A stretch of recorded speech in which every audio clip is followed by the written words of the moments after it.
Hey everyone, this is the instructional video for the activity number 1, see and make. Now this activity is very simple for you guys.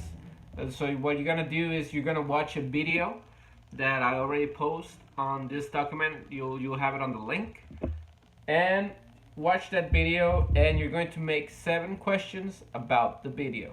Alright, now those questions, you're going to put answers to those questions. So you make the question and you put the answer to it. Only 7 questions, so it's gonna be very simple. Now, why are we practicing this? Well, because you are practicing your 4 skills of English in this activity. 1, you're practicing the listening because you have to pay attention to whatever the video is saying.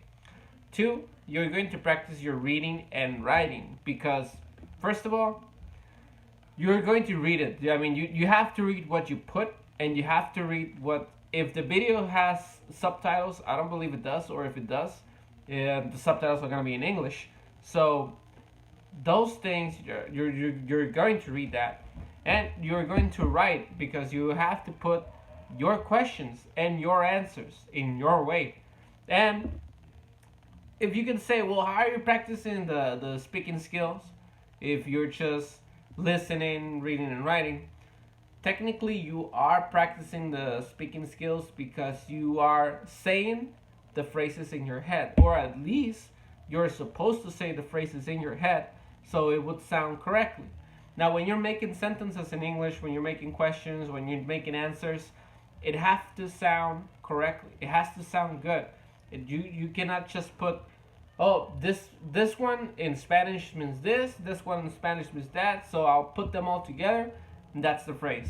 It doesn't work that way, kids. It doesn't work that way because English is different from Spanish. So the way you are trying to formulate a question in Spanish will sound strange in English. So you have to find the correct form of how to put them together so it would make sense in English.